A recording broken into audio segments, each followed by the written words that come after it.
Shadows whisper when the lights go dim. Cold breath crawling on my skin. Voices echo from the other side.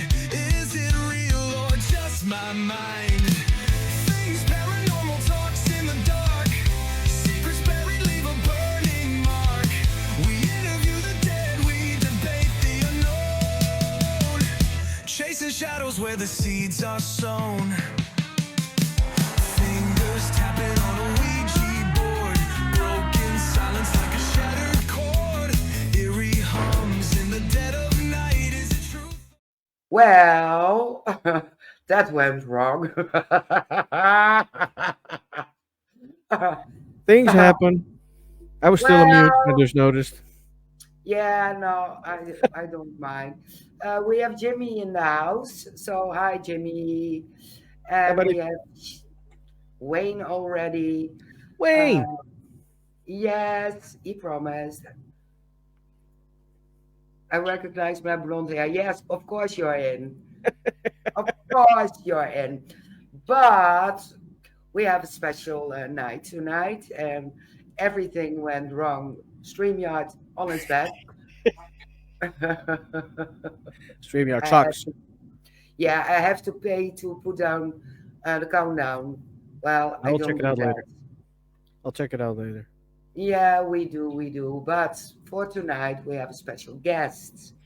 We sure do. Yes, and it's because of the one in the chat, because he told so many stories. Mhm. Um, the Honorable Mr. Jimmy Petanito. And tonight we have director, exorcist, teacher, counselor at the Warren Legacy Foundation for the Paranormal Research, and also grandson of Ed and Lorraine Warren, Mr. Chris McKinnell. Hi, everyone. Thank you very much for having me Okay. on. Thank you Yes, for coming on. absolutely, absolutely. It's an honor to have you. And like we said, you're Ed and Lorraine's grandson. And not everyone in the Netherlands here is familiar with everyone involved. They have heard Ed and Lorraine Warren, and of course, The Nun and Insidious, the series, but there's a whole story behind it. So the questions will be dropped in between. Um, how did you get involved in the paranormal?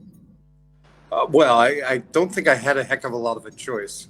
My grandparents, as you mentioned, had dedicated their entire lives to this research. And at a very early age, uh, well, I was locked in the museum when I was 3.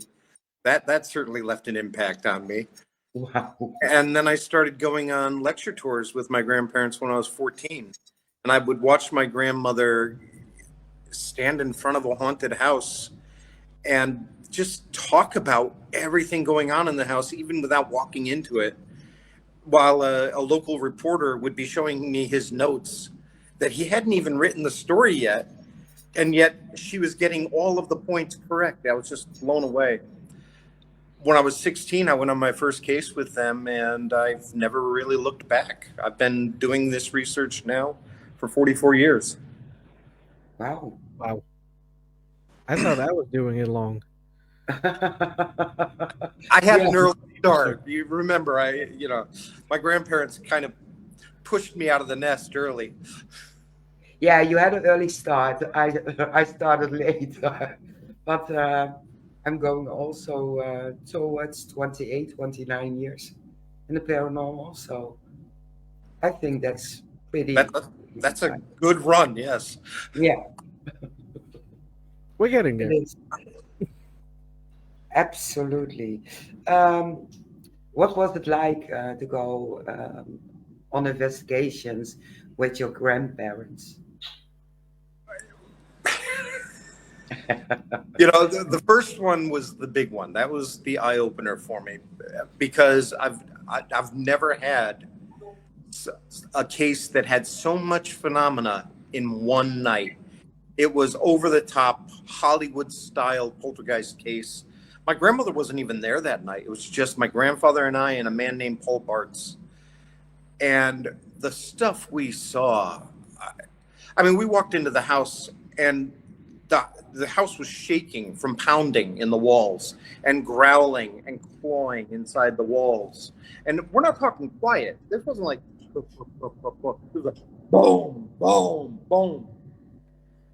And I looked in the bathroom at the top of the stairs, and there's a crucifix upside down. It was like, oh, okay, I'm not ready for this. And my grandfather had me sit in the dark in the master bedroom and wait for something to happen while they were downstairs using religious provocation to make it show itself even more. By the end of the night, 2 hulking black shapes had come down the stairs in front of us. The woman had been clawed right in front of us across the face, and a pot with Holy Church incense flew through the air and straight at my head. Just missed me. When the lady and I fled the house, the lights were going on and off. The chair I had just been sitting in flipped over and came across the room. When we left, my grandfather was quietly sitting on the couch with a phone in his hand. We were doing a radio interview, and he was just telling everybody what was going on. It was the bravest thing I've ever seen in my life. The man, he was amazing. He was truly amazing. I think I would have run myself, and I don't run that easily. I was afraid of the dark up until that night, but I will be grateful to my grandfather till the day I die, because that next night I went home, and for the first time in my childhood, I went to bed without the light on. I know Jimmy is online, and he had a similar experience where he was confronted with his fears. That baptism of fire can be very freeing. It taught me that if you immerse yourself in your fears, you can free yourself from them. True. Makes sense. I think if people are curious, the case you're talking about is, at least here in the Netherlands and probably in England, on Netflix. No. This one has never been publicized. Not? It's in a place called Lee, Massachusetts. It was a little mill town on Old Route 8, but there's never been a documentary. There's never been a chapter in any books. This is, for some reason, my grandparents never, did anything with this one. It's amazing, too, because after we did the house cleansing, we were called back into the house the following May, so about 11 months later. I was just graduating from high school, and they were having more things happen in the house again. Fires were starting on the glass cover to family photos on the wall, and the pounding was going on again. And then one afternoon, the woman was down in the basement doing the laundry, and she felt these 2 sharp pains in the top of her head, and she pulled what looked like were 2 claws out of the top of her head. And I asked her for them. I was already taking some courses at the University of Connecticut, and I asked her for them. I wanted to take them to the zoology department to have them examined and see what the heck this was. It turned out they were not claws at all. It was the first premolar of a 1 to 2 year old domesticated pig that had been broken in half, and the roots of the tooth that looked like claws had been shoved into her head. Wow. Dude. Yeah, it was an amazing case. It really was. Wow. That is, wow. Yeah. I've seen And a how old lot. were you in this case? I'm sorry? How old were you in this case? I was 16. Oh my goodness. Yeah. Wow. Like a typical 16-year-old. I don't recommend you start bringing your kids Oh no, no. on investigation. It's not the greatest idea. Mm-mm. No. No, I have a 9-year-old and a 6-year-old. They both want to be paranormal investigators. I was like, no, you wait at least 18. At least. At 18. least, at least, yeah. You still want to do it? I'll take you happily. But no. Yeah, start small. Don't throw them in with sharks like my grandfather did. No, I don't think my kids will manage that. No. I think I won't even manage that. I've been bitten, I've been slapped, I've been scratched, everything but a tooth broken in two out of no. Yeah, It's that not was like a horror movie. exactly. It doesn't seem real. It blew my mind. But it was. But I've never had another, and I've had cases where I've been levitated over stairs, like the Smurl House. That's the next Conjuring movie. I've been in a bed that flew across the room in another poltergeist case. I've been burned. I've had the brakes go out on my car right after I broke a curse in Philadelphia. But I have never had a case like this where there was so much phenomena in one place. It just blew my mind. Yeah, that's understandable. Yeah, makes me question. You hear a lot about haunted homes, people are being haunted. Um, I have this idea. It's um, more heavy in the States than here in the area.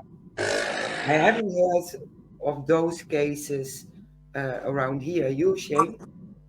Nope. No, Not in this extreme. No. no. You don't hear them much anywhere, honestly. No. This really was out of the ordinary, even Yeah. in the worst cases in the United States. And remember, the United States is a lot bigger than the Netherlands, so the Yeah. sampling size makes a difference. I think that that was very strange. That really was. I've had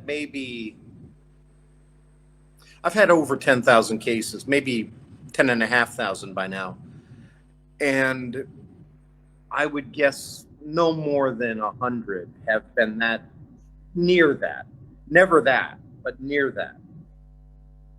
Wow. Still a lot. Yeah. Well, I've also lived all over the world. I'm currently in South America. And you will see that the manifestations are very different in different parts of the world. We really do control the manifestations.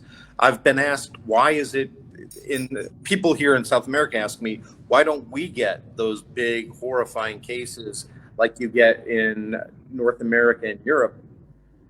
And I think it's because they still have a tradition of magic and they direct the energy, whereas it's out of control. And the fear and everything take over, and the manifestations take on a life of their own, and they can become unbelievably deadly. Not often. I shouldn't put it that way. I have lost 2 people to possession. They've died.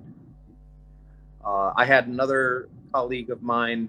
He was supposed to go on a case in Georgetown. And the night before, he had a stroke. And my grandfather, during the exorcism of Maurice Theriault, he's Frenchie from the movie The Nun. I was there protecting the Bishop McKinnell, during the exorcism, but my grandfather was off to the side with my grandmother, and he was having a heart attack during the exorcism. Whoa. That is heavy. Yeah. So Yeah. this is real stuff. Yeah, it is. I have always believed that this is real stuff. This is the real deal. Yeah. And if you don't know what to do or how to do it, just don't mess with it. Yeah, I'm not a big fan of the idea of paranormal unity. I mean, that's like watching a medical drama on television and then thinking you can go out and practice surgery. I'm not going to hand you a scalpel and say, "Here you go, I support you." No, take some Well, time. I am in Unity. I love Unity, but I do have to say that if you don't know what to do, just don't do it. Ask Yeah. someone who does know what he or she is doing. And make sure you know who you're going to. Don't try to learn how to do things off of Ghost Adventures or other supposed reality shows. Those are not the way you do the work properly. Yeah, Go in with humility, compassion, and respect. You'll get a lot farther. exactly. Yeah, Completely. exactly. The only time I watch Ghost Adventures if I have problems sleeping. Well, if you want to see someone come under possession every other week, it's a fun ride, but it's like watching Yeah, Supernatural. This is not real. It's not meant to be real. yeah. But he's also subscribed as an actor, so I rest my case. Yeah. Jimmy has an interesting question. Is Headman a thing in South America also? No, no, and I think there's a reason for that. I think Hat Man is an egregore, like Slender Man has been manifesting now, and we know for a fact that was created online. I have seen in my travels around the world that things will manifest according to your cultural or spiritual beliefs. Now, it may not be yours.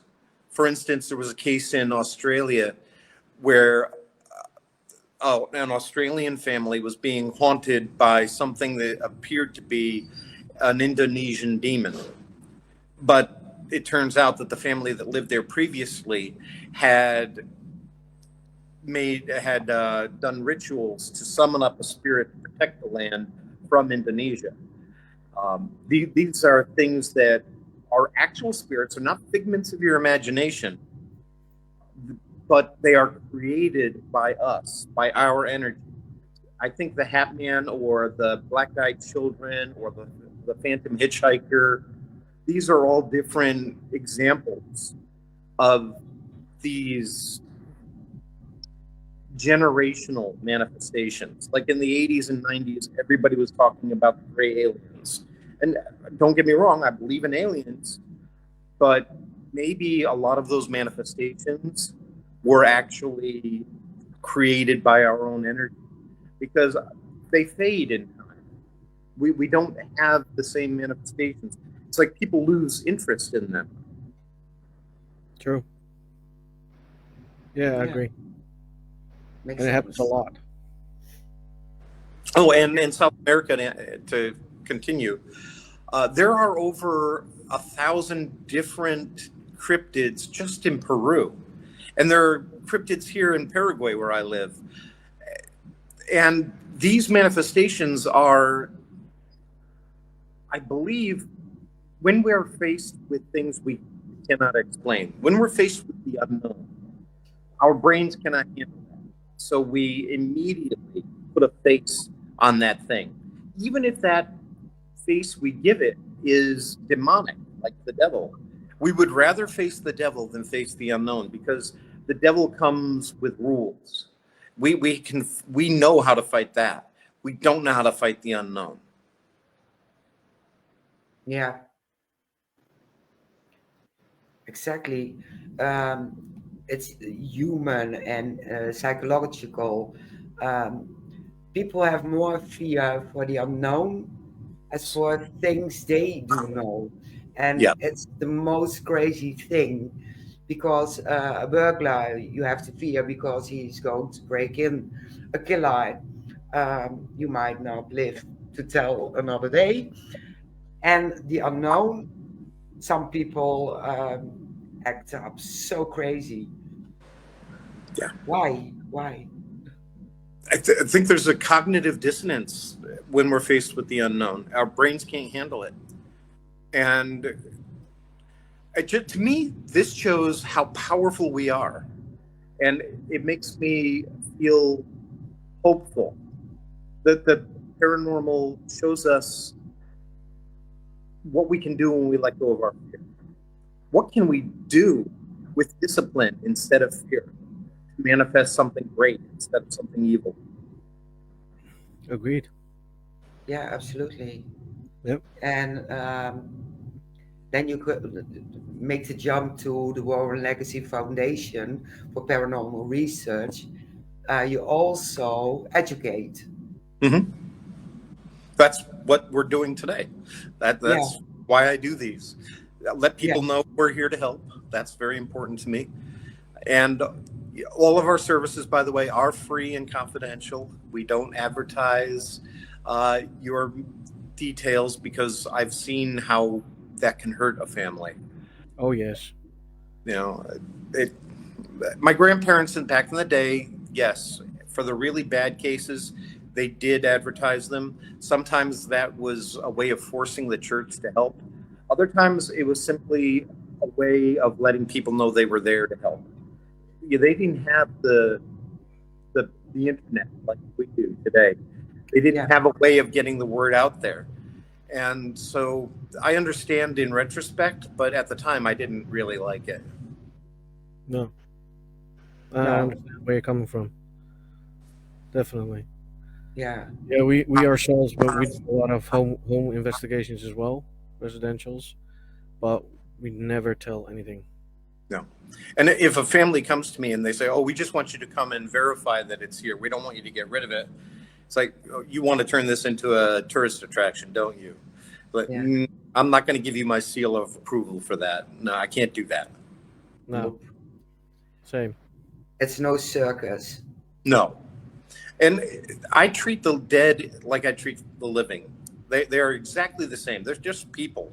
And often they're more afraid than the living are. They don't know what's happened to them. They're in denial and they're looking for help. So I'm not going to go in there and start screaming at them and asking them the same questions that everybody else asks, like, well, what's your name? How'd you die? No. It's like, first you go in and you say, may I come in? May I, I would like to come in and ask that and see if I can help you. And then make it clear you have to set spiritual guidelines. While I'm here to help you, but you cannot follow me home. Once I leave here, we're done. You may not touch me. You may not hurt me. I'm only here to offer my help while I'm here. That's it. And if you do that, it's just like talking to a living person.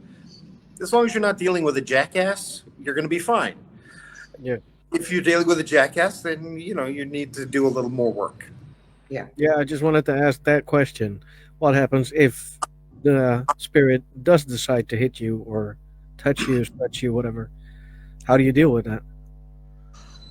How do I deal with it? I'm pretty forceful. Most of the time, if a spirit is going to attack me, they're not actually attacking. Most of the time, don't get me wrong. I've had like one time, 3 nights in a row, the gas turned on my stove without the flame, filled up the whole house with gas. The next morning, I'm choking because of breathing in those fumes. They were trying to intimidate me so that I wouldn't go out to their house. I don't think they actually meant me. When I broke that curse and the brakes went out, yes, I think they were trying to hurt me. But I don't feed into it. I don't allow the fear to get to me. When I have been under attack, there's a ritual I use to spiritually cleanse myself, physically and spiritually cleanse myself. And it gets rid of attachments. If you're somebody who's Christian and you've got an attachment, I recommend you go and get rebaptized. Baptism is a minor form of exorcism, and it works just fine. You don't have to go through the long procedure that I use. I use a bunch of essential oils and a bottle of rum and anise seeds and coconut milk, and I take a bath in it. And it works. But yeah, you don't have to do that if you can go to your local pastor. Well, it's good for the skin, so Yes. I don't know how good that rum is, but it absorbs. Afterwards, you're like, blah, blah, blah, blah, blah. well, I'm a recovering alcoholic, so I stay away from that. That's a very good thing, man. Yeah. It No, is. I have the same ritual, only it's with sea salt, essential oil, and I rub myself in it, and then I'll shower it. Mm-hmm. Good for the skin, and it cleanses everything. Yeah. Exactly. And that's something people need to understand as well. I have found that all rituals can be powerful because a ritual is only there to focus your intention and your faith into a tangible outcome. Every single religion, every single spiritual path I've studied in the world has different ways of dealing with spirit. And that's one of the reasons I travel. You know, there are certain religions that do not have exorcism that's a war. They have a mediation where they talk to the spirit. It's like you're causing harm to this living soul. What is it you're looking for? How do we satisfy you so that you will free this person? And I think that's more effective. It's certainly less dangerous to everyone involved, but I haven't yet learned how to do that way. I'm still, if I have to do it now, I still use Christian rites. And I will say also, possession is incredibly rare. I've only dealt with 12 or so possessions in my entire career. So people who say, oh, I did 300 exorcisms last year, you probably did 300 deliverances, but I bet you didn't do one exorcism. No, it's probably attachments. Yeah. Or just people who, you know, are sex addicts or alcoholics or drug abusers, and you're praying over them, trying to get rid of the demon that's causing that. I'm a big believer in free will, and you're the one that needs to take responsibility for what you're doing in life. You cannot push it off onto something satanic. That's No. you. Work Yes. on.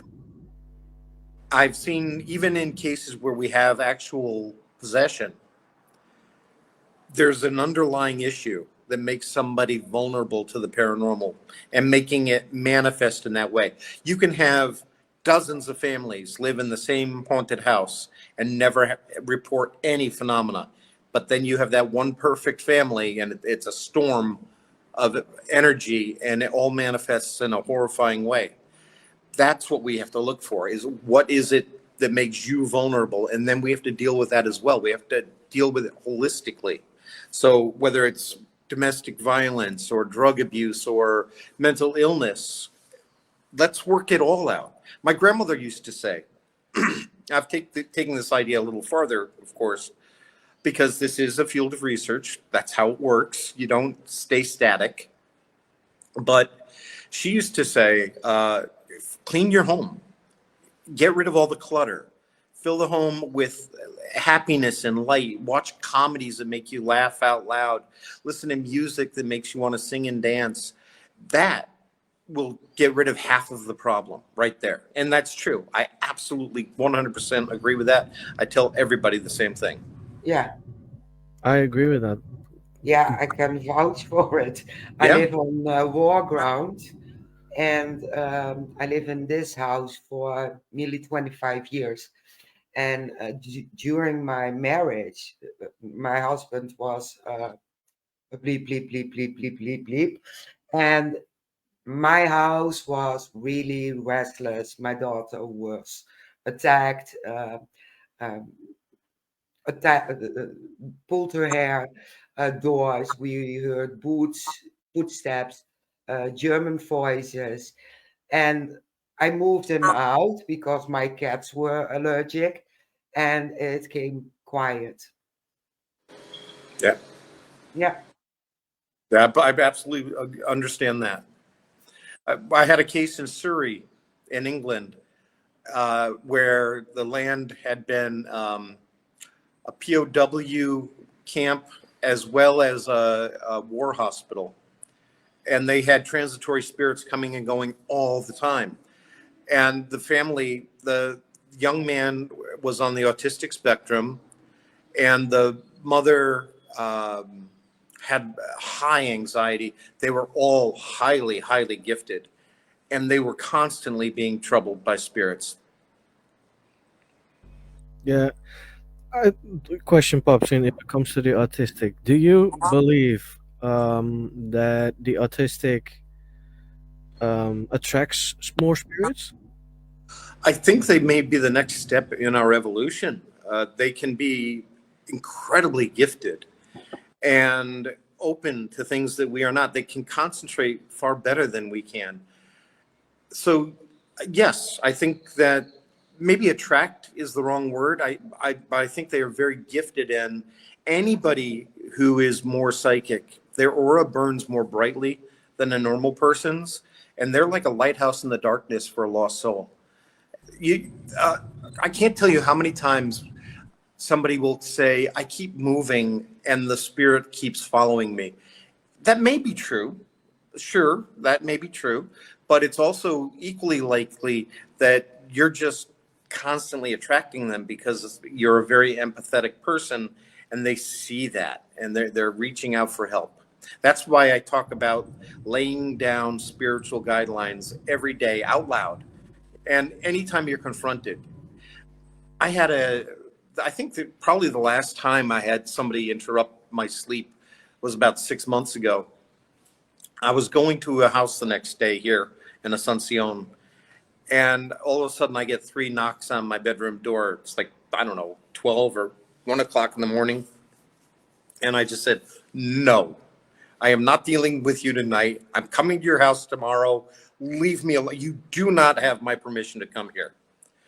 And that was it. Next day, I went there, and it turned out to be the father of the woman in the house. He was concerned because she had an ex-boyfriend who was very violent and threatening, and he was trying to warn her. So yeah, she was so afraid of the phenomena going on in the house, and it turned out to be a beautiful experience with a spirit who was simply there to help. And that's a lesson I like to share with people is your fear can take a beautiful moment and turn it into something terrifying. Often it's our ignorance of what's actually happening that is more terrifying than the reality. It takes a lot to really examine what's going on in a household and figure it out. And we shouldn't rush to judgment. We should be careful about figuring that out. I had to go back to that house twice before I got it completely right. The first time, yeah, I could figure out it was the father, but I thought he was just there to, keep her company because she missed him. It wasn't until the second time I went back that I found out what was really going on. He kept saying, danger, danger, danger. And I'm like, I'm not going to tell her she's in danger without knowing why. You have to give me more, Yeah, because if you say that, they're going to be terrified. Exactly. Yeah. Exactly. Yeah, it's the same like when you go or people email you like we have a paranormal problem. It's probably demonic, and then that is something. And I was like, here we go again. Yeah. We always reinsure it's probably nothing demonic. It's probably frustrated. Yeah. And then they're like, no, it's demonic. Okay, we'll come. We'll check it out. And most I have of the one today like that. Yeah. And it almost never, and I don't believe in demons. I'm an exorcist and I don't believe in demons. And I know that'll upset some of the people listening to this. But I do believe in spirits, in human spirits. I just don't believe they are what the stories we tell about them. I know the history of demonology. I've studied it in depth. The very first pamphlet on demonology was commissioned by King James of England. And it was in response to his terror over witchcraft. But when you look at the evolution of Satan, when you look at the origin of the name Lucifer, which, by the way, is not the same as Satan, it referred to a Babylonian king who was falling. You get a better understanding of how humanity needs to tell itself stories to make itself feel good and to give it comfort as to what it's dealing with. I'm very comfortable with the unknown. NASA, and I say this a lot, I apologize, but NASA said there are more living worlds in the universe than grains of sand on Earth. That shows me how ignorant we are. And if you're not comfortable with not knowing, you're going to be a very sad person for the rest of your life. Yeah, it is. It is. Agreed. Definitely. Yeah. But that's exactly what you said. People are afraid of the unknown. So as soon as they say it's a demon, they know what a demon is, or at least Yeah. they know what a demon is. Yeah. So it's comforting in one way, weird way, but one way. Yeah. And I agree with you completely.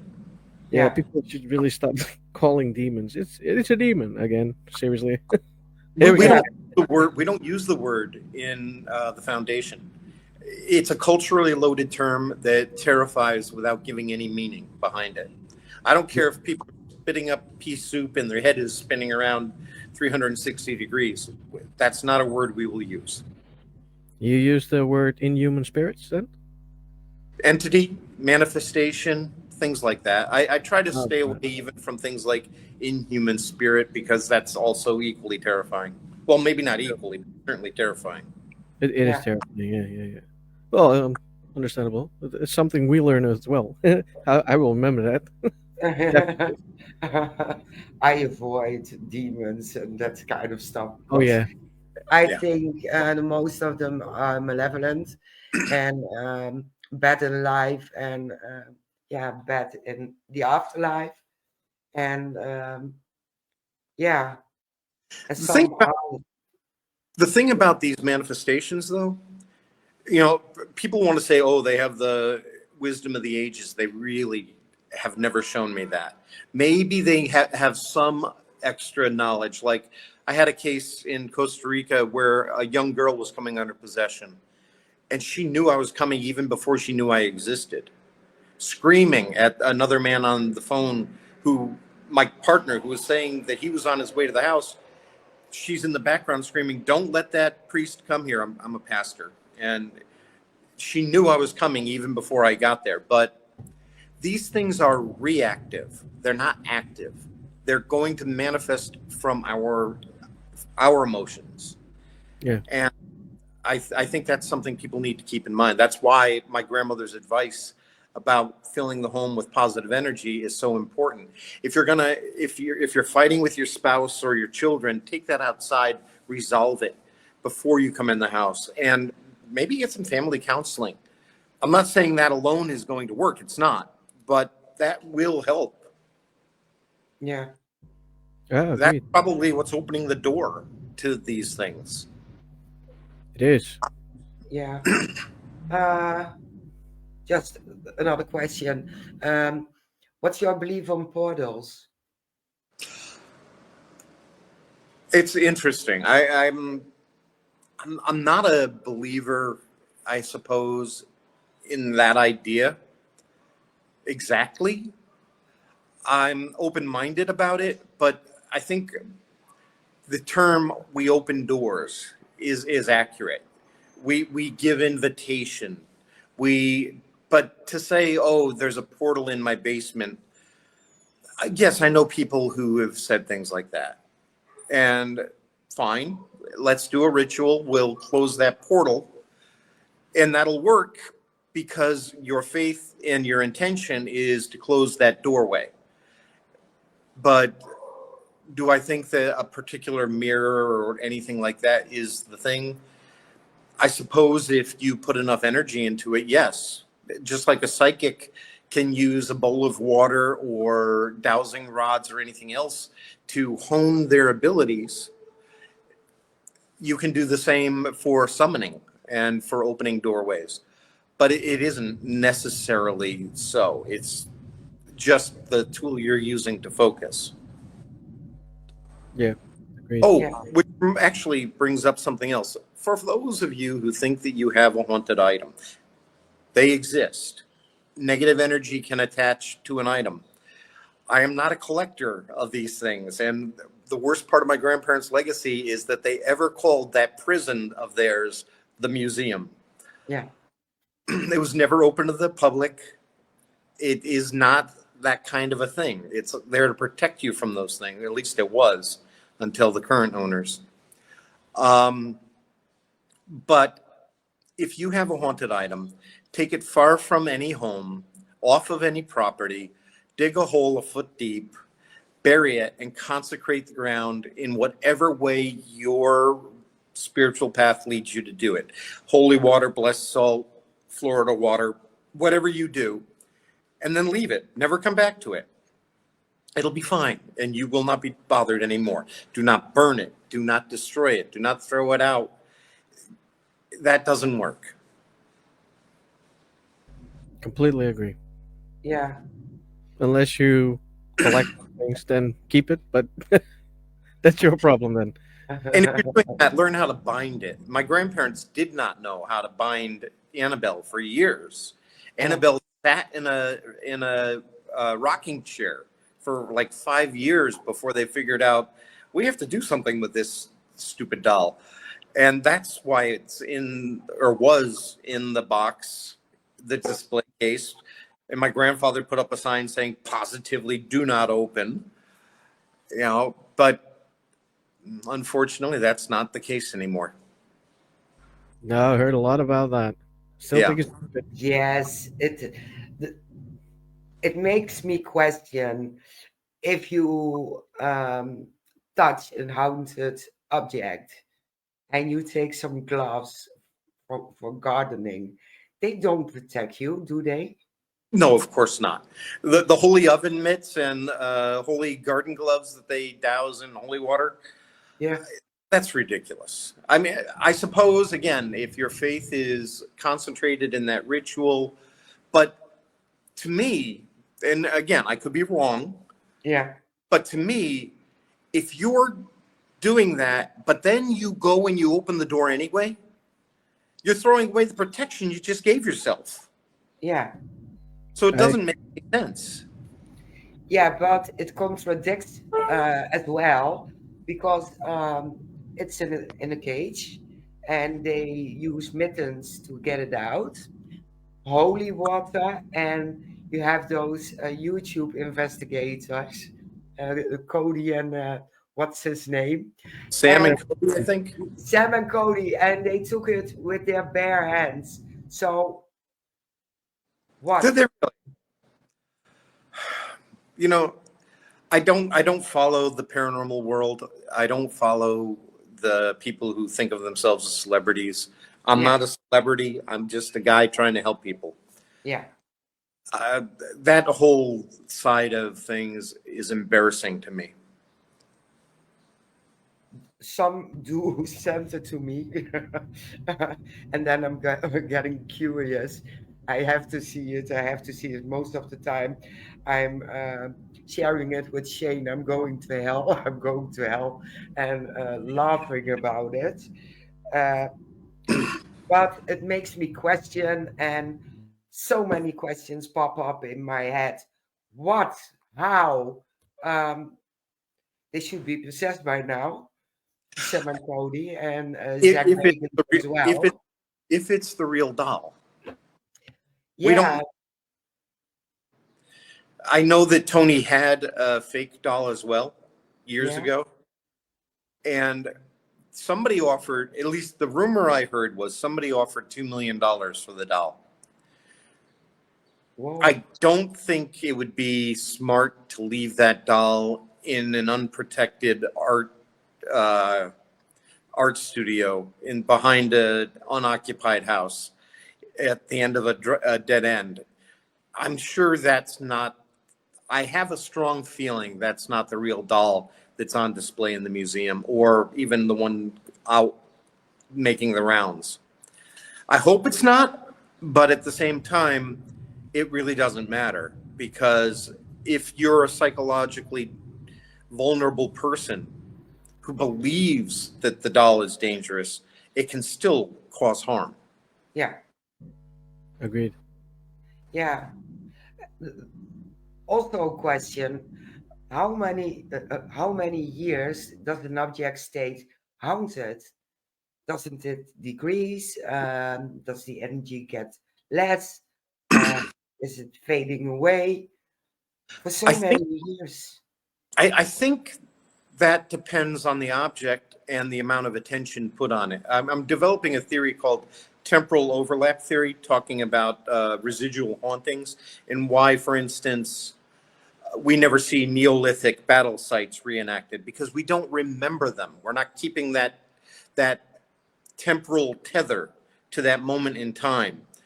But things like the Tower of London, or perhaps Castle Dungeons, where people go thinking about all the people who were tortured there, and they're connecting and reinforcing that tether. Annabelle is similar. Annabelle is constantly being reinforced with energy and with people's attention. It's insane how many people love this doll or are terrified of it. Every few years, during lockdown and again this year, people have had this rumor going around that Annabelle has escaped. Yeah. And there are certain countries where they take that so seriously, they become panic stricken. Brazil is a good example. They just go crazy. They're terrified of that doll. No Like, way. even if Annabelle went missing, Yeah. it's not going to cause hurricanes and tornadoes. It's not going to cause plantation fires. It's only dangerous like a cobra is dangerous. If you get within striking distance, it can cause you harm. But it's not going to cause harm outside of that general local area. And only if your energy interacts with its energy. Yeah. Makes sense. Yeah, they're talking about it like it's some kind of god. Yes, and Yes. I hate that so much. Yeah. Yeah, same. Yeah. It makes And they're sense. playing it up. They're playing it up for, oh, look what Annabelle's doing, so that people will go and check it out more. And it's irresponsible. I think it's crass. It's a money grab, and they don't care that they're exposing the public. I've had people at that event, and they're being pushed up against the glass. They're being encouraged to touch the glass. These people don't know what they're dealing with. No, they don't.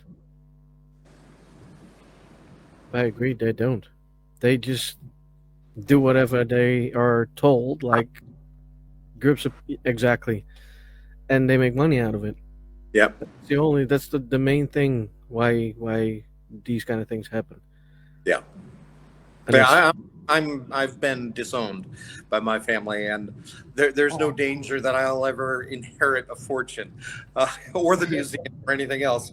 I've already made it publicly clear that if I ever were to have these items, I would probably dispose of them properly. yeah. And if I didn't, I'd put them in a safe location where people could learn from them, but I would not ever have them on tour or let anyone close to them. No, it's irresponsible. Yes. Yeah. Your grandparents didn't put them locked away safely for no reason.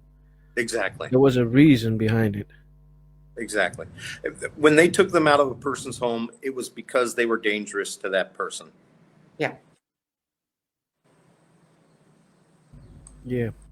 Yeah, absolutely. And Zach Bacon's has his museum, and people get exposed to haunted items. But Mr. Savage has also a basement full of haunted objects. You never hear or see anything about it. It's No. kept away safely. John has wanted to have his own haunted museum since we were young men together. Matter of fact, a lot of the items that he has in there were things that my grandfather gave me and he took.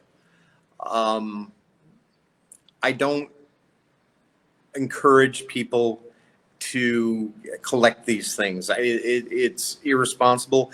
Most of the crap that's online, come on, you can take any broken chair and make a story about it being haunted and sell it for $500. Yeah. It's crap. It's not real. But if you're one of the unlucky ones who actually gets something, why would you want it? Curiosity. I suppose. I had a case where a man, there's an entire industry where they sell dolls with spirits attached to them.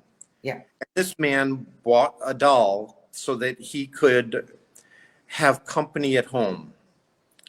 And he also had, He also had hoped that he could have occasional spiritual sexual relations with it. Okay. Yes, I know. And then it started attacking him, supposedly. Guess I didn't like the sexual thing. Well, think about it. If there actually were a spirit attached to it, would you want to be sold and made into a sexual plaything for somebody? Nope. No, No, of course not. I would. I mean, I I would don't think attack the that's hell out of what you. it was. You know, well, we had another case where a man thought he had a possessed penis. No. Oh my god! I thought we had people here in Europe. You know, well, actually, I believe that man was in Europe somewhere. Oh my God. Not the Don't get me wrong. Netherlands. I think most women would agree that men are controlled by their penises, but this man took it a little farther. Oh my goodness! No. I'm going to hell for laughing so hard. Please tell me you didn't do anything with that case.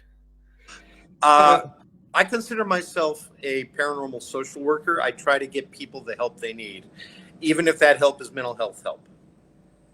I hope it was just mental help and you didn't exercise anything.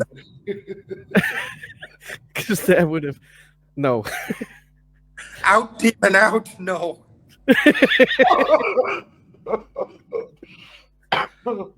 Yeah, by the way, this is a world exclusive. I've never talked about that case before.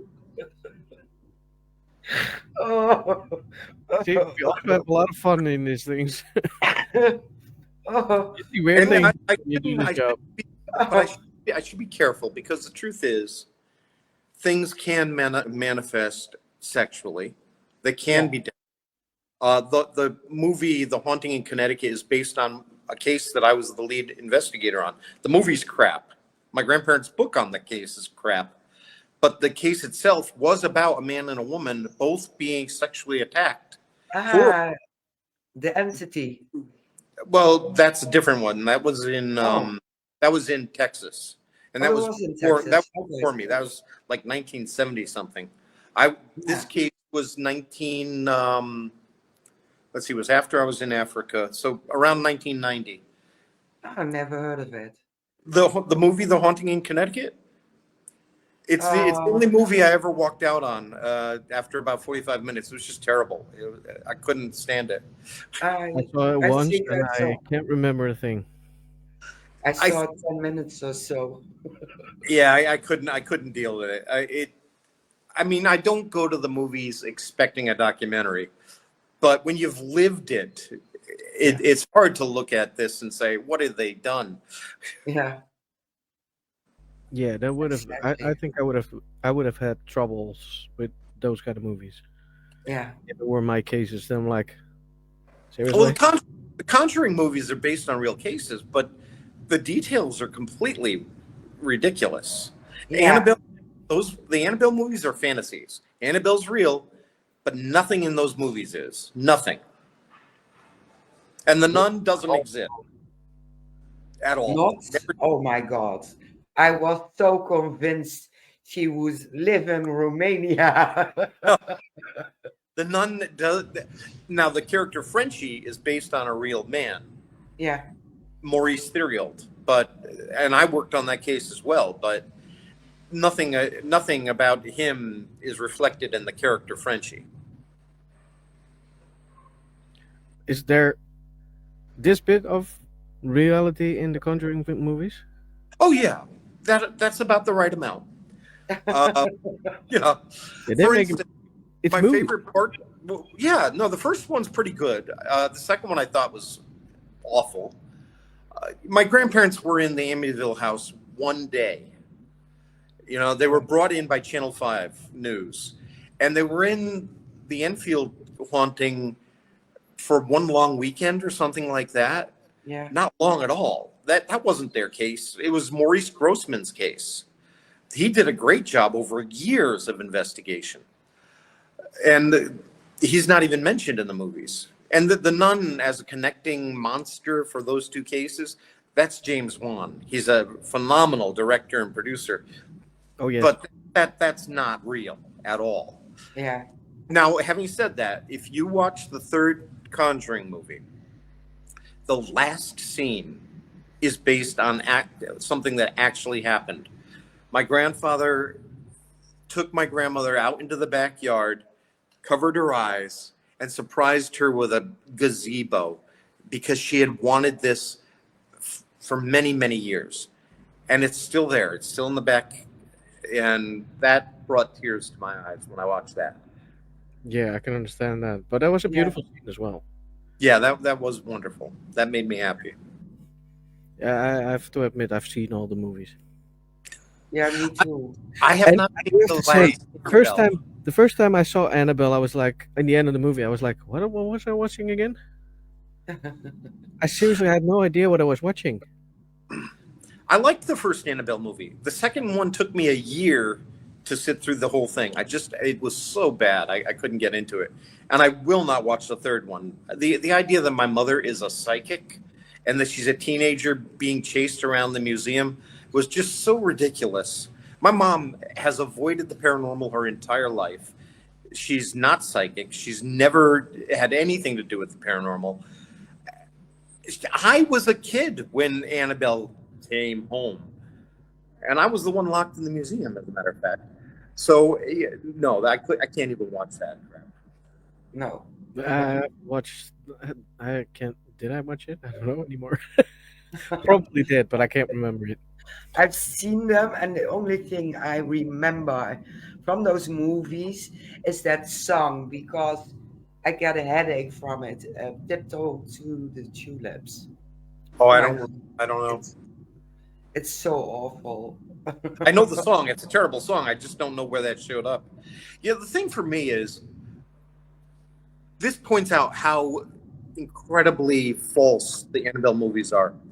What husband of a pregnant wife is going to go out and buy such a hideous porcelain doll and bring it home to her?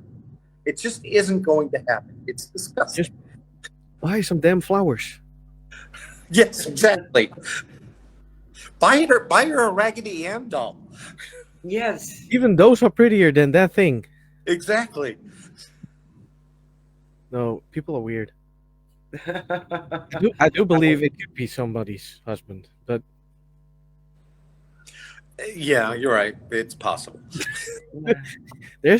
people are weird. People are very, very weird. Yeah. We're Actually, not like- I have a dear friend in Australia, and her husband does buy her the most macabre, including the movie Annabelle doll. Yeah. She loves that stuff, so I guess it's possible. Everything is possible. I have a Funko Pop doll. Annabelle. It's this big.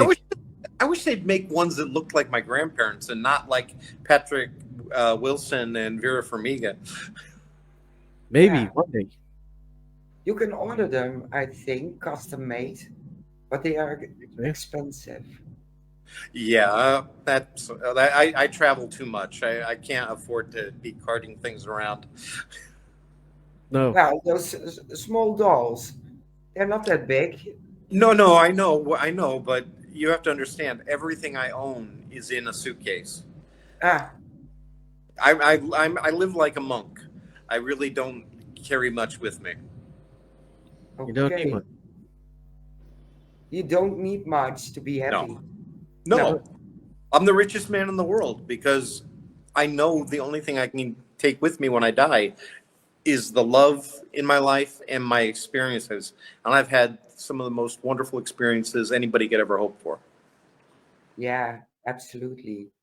Well, you told us a very nice and lovable story about those haunted penis. do, do we have another juicy example from an investigation? I have many stories that are similar, but I don't want to, just on the off chance that somebody might be listening, I don't want to expose them. The truth is, even if I'm dealing with somebody who's a paranoid schizophrenic, it doesn't mean that they don't have something paranormal going on. It makes it more likely there's something paranormal going on. Yeah. And I want to be there to help them. I would never hear somebody say, you know, oh, yes, I've been diagnosed bipolar. And I say, oh, well, that's your problem. Go take care of that instead.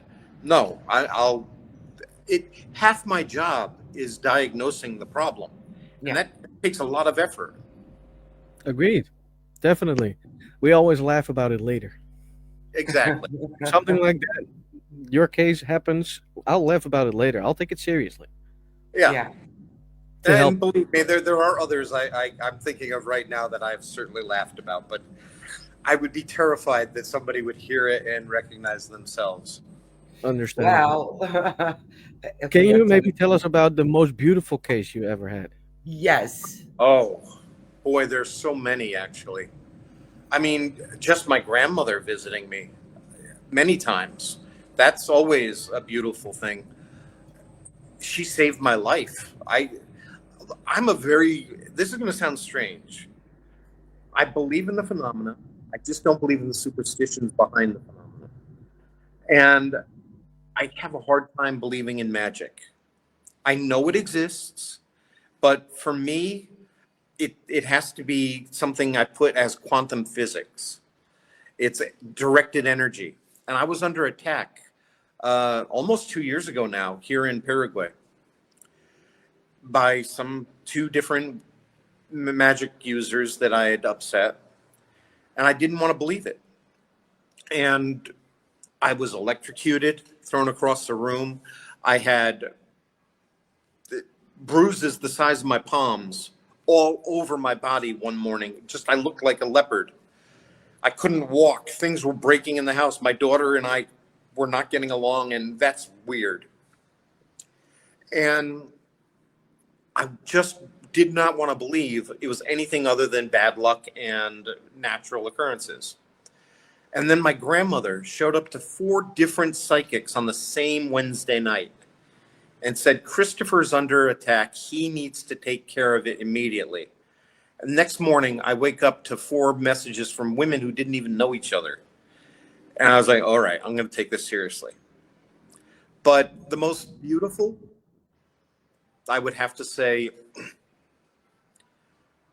this one will make me tear up. 17 years ago, I was engaged to a wonderful woman named Diana. And the Sunday before Thanksgiving, she was diagnosed with cancer. By January 11th, so two months later, she was gone. Less than 2 months later.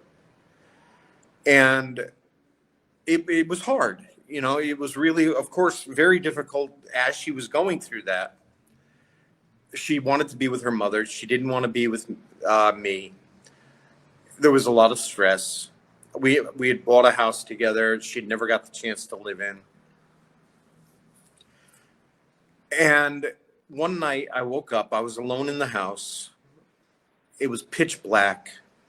And I heard heavy footsteps coming down the hallway. And I recognized the footsteps. She was a big woman. And I recognized it was her. And when I opened my eyes, there was a mirror on the back of the bedroom door. And even though it was pitch black, I could see her propped up on one elbow behind me in bed with a smile on her face looking down at me. And this doesn't make sense. I closed my eyes immediately because I didn't want to see her leave again. And she got right in front of me and she audibly said, as clear as day, I love you. And then she physically kissed me on the lips. And then she was gone. She needed to make sure I knew before she was able to pass over. And to me, it's an important lesson for people. Death is an important part of life. It's necessary. It gives immediacy to life. It gives us a reason to have empathy and compassion for others. I mean, if you never had to worry about dying, why should I care about the person who's lying in the gutter? They're going to be fine. Eventually they'll pick themselves up and they'll move on again. But death teaches us, no, you need to love now. Yeah. But it also teaches us experiences like the one I just had, or I had, that teaches me that love continues even after death. When you go to a place like you visit your loved ones in the cemetery, they are not haunting the cemetery, but they are drawn to you through the law of attraction. When you have a family gathering for a wedding, a funeral, a birth, a holiday, that's when we're remembering them. And they are drawn to us at those moments. So people often think, oh, yes, people died in my house, it's going to be haunted. No, people don't haunt where they die. Well, some people do haunt where they die. They get stuck in the moment. That's true. But more often than not, if a spirit comes back, it's because they're either haunting you because they're there to protect you, watch over you, or they've gone to where they felt safest in life because they're lost and they don't know where else to go.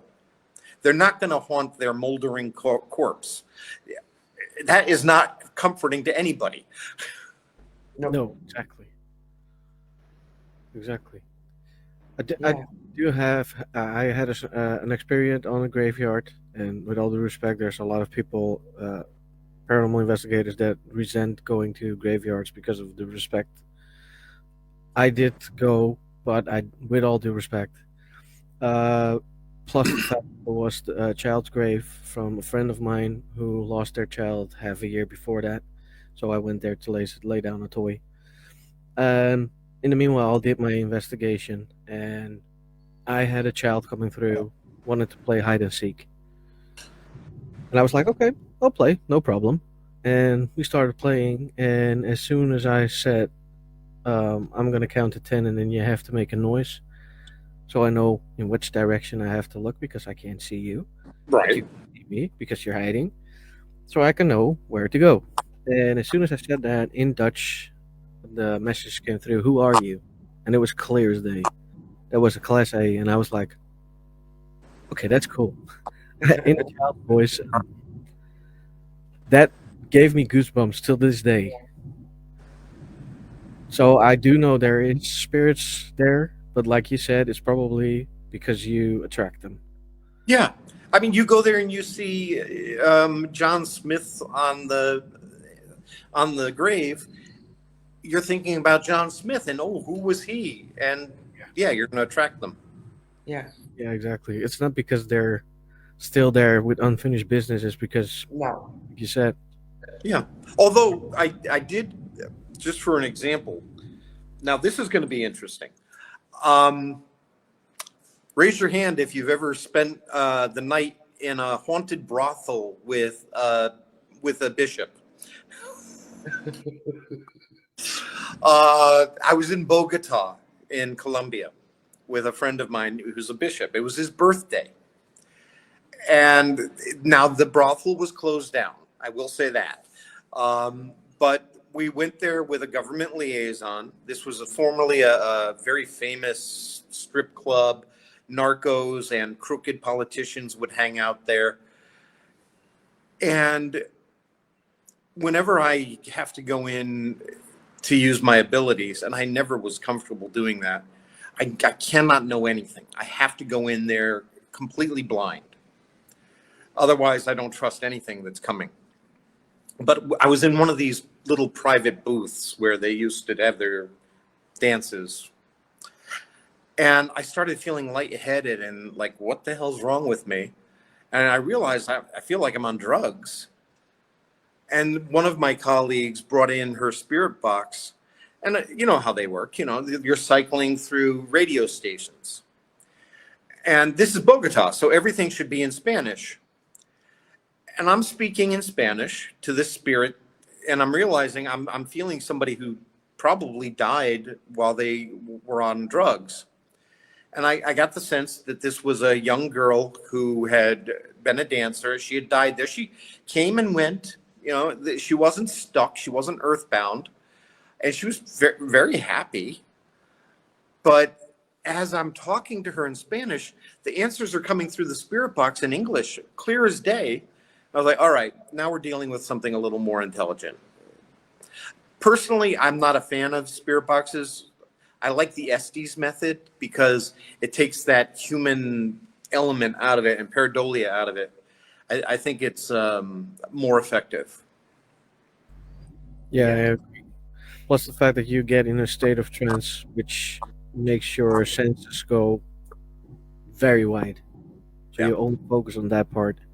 Yeah.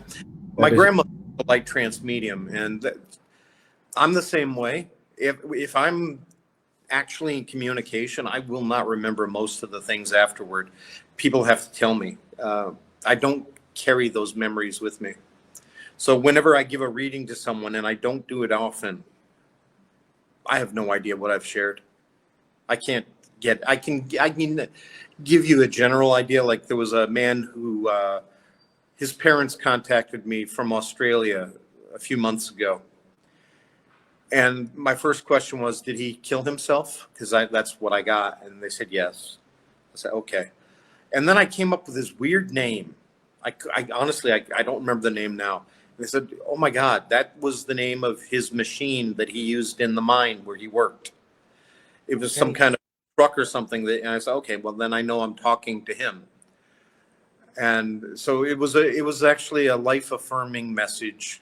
And he did pass over afterward, but it was something that his family needed to hear. Yeah, it's usually that. I noticed. Well, Yeah, that's to amazing. give them closure. I'm sorry? To give them closure. Some Yes. need it. Suicides are the saddest cases I deal with, because we in Christianity, we teach you're going to go to hell for killing yourself. And imagine a person who is so desperate to end it all, and yet then they're still there, and they're seeing the pain that they've caused. They're terrified to pass over. I've had cases where I've had to basically have counseling sessions to help them to pass over. And that's very rewarding, but it is heartbreaking as well. Yeah. Understandably. Yeah. Yeah, if you thought you go to hell if you commit suicide, why should you move on? Yeah, I don't believe in that either. I mean, if you look at the idea, that's more from the medieval ages and Dante's Inferno and so forth, that we have ingrained in our minds now. I believe, though, that there are souls who are so black that they can't get close to the light of God. It's uncomfortable and they're terrified of it. And they can be lost in the darkness and they can create their own hell. I believe in that. Yeah. Yeah, I agree. But that's exactly what you said, like with the manifestations. If you believe firmly, it will happen. Yeah. Wow. It's Unfortunately. scary if you think about it. Yeah. It is. Yeah. And a hell of a job to convince them to move on. It is. Yes. Yeah. It took, actually, in the one case I'm thinking of, it was in Costa Rica in the mountains above San Jose. And he was a gringo. He was a United States former serviceman. I didn't know any of this. I was choking. I was like, why am I choking? Why are we here in this broken down old house?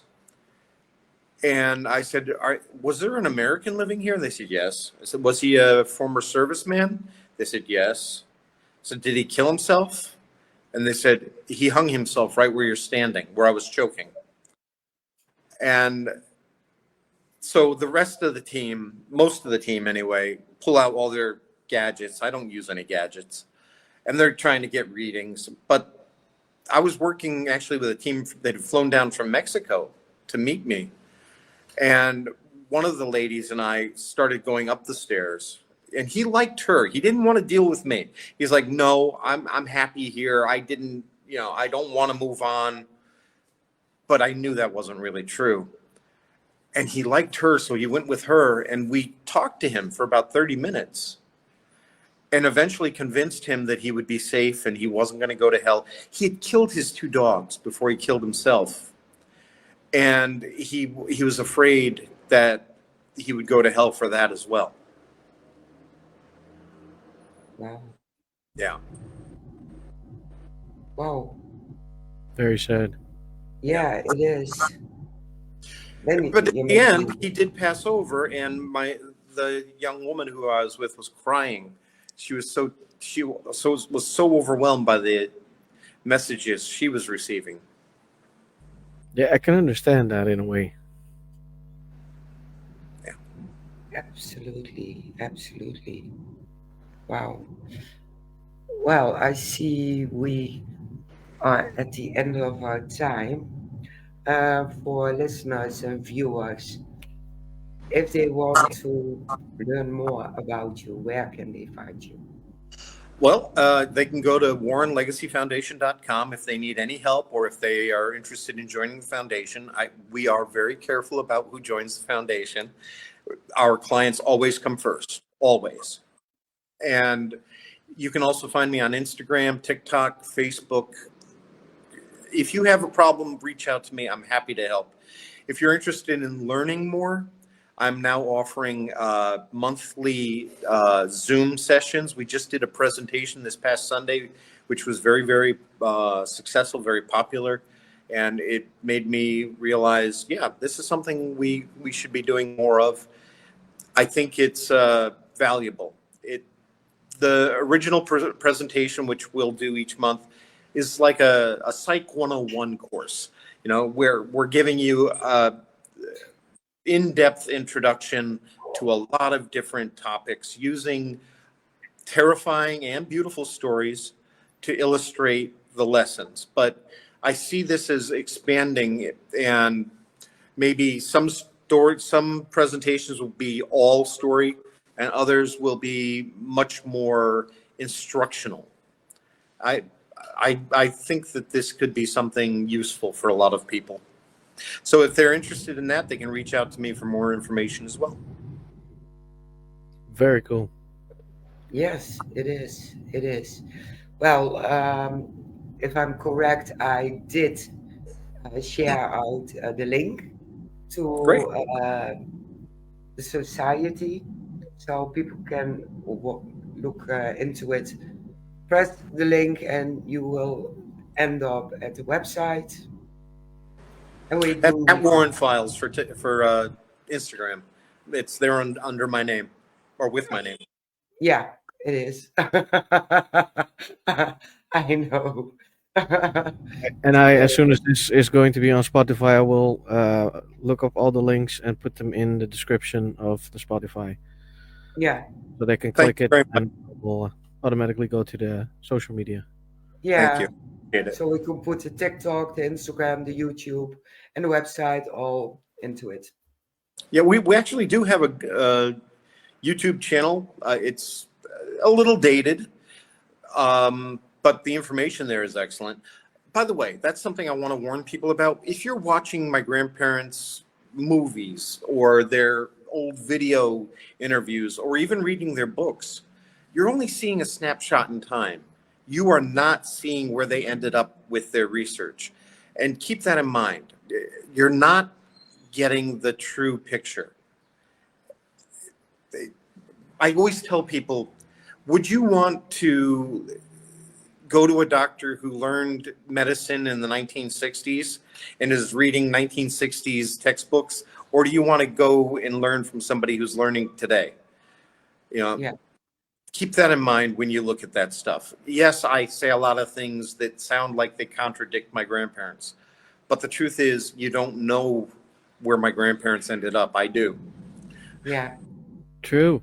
But I do have to say, that's something I can remember. I don't know. I saw it somewhere from, I think, your grandmother, who said, we are still learning every single day again. We don't Yeah. stop learning, and that's something that stayed with me for till now. Yeah. She has been pushing me to get my book done, and every day I have new research, and it keeps making me rethink, how do I want to write this book? Because I'm not writing a ghost story book. I'm writing an examination of reality through the lens of paranormal phenomena, a way of empowering people to help them overcome fear, take them out of the darkness. That's one of the lessons I learned from my grandmother late in life. They used fear to open doors, to get people and warn people. But I'm looking at it differently. Fear has become the enemy. And there are too many out there who are pushing the fear narrative. We can do better. Yeah. Yeah, exactly. Absolutely. Absolutely. Great. That's it. Very great. I put you in the back, and we do a small after talk, and I see you in a minute. Sure. Take care, everyone. Thank you. Well, yeah, Wow. Just wow. yeah. I wasn't even nervous. That's also a wow. Yes, very wow. See, we're getting there. We're getting there. Yeah, someday. Well, we are at the season final today with Mr. Chris McKinnell. Yep. And for everyone who's in the chat or watching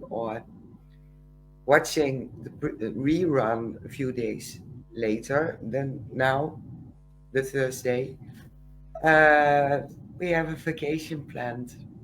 Yeah. For the Spotify listeners, it's probably going to be later, so we are not going on holiday. Next week, there's a new episode. But to everybody who's watching the rerun, I am going on a holiday. Yeah, you are. Yeah. And I'm jumping over. Yeah. Yeah. Walking I'm to going. another podcast. Yeah. 3 weeks in a row, I do Fools and Ghouls for our friend Lois. Yes. And that's the unity. That is definitely the unity, yes. Yes, so we keep the show running. And we are back in August. And August 7th. yes, and it's our 1 year anniversary. And we have some surprises, so that's good. Yeah, it's going to be a special episode. So everyone, It is. yeah, who joins us every week and watching and listening, thank you for the trust for the past year. Yep. And make sure you'll be there on August 7th.